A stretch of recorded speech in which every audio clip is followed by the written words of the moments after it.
Allora, eccoci qua con il nostro CTX 3030. Accendiamo.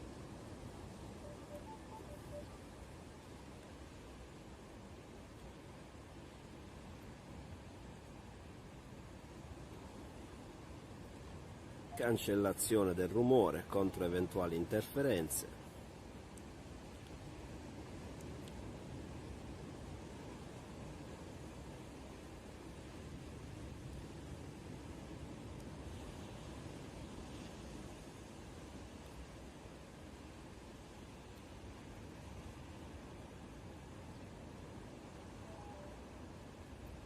Sensibilità, lo teniamo bello tranquillo sul 20, confermiamo con tasto centrale.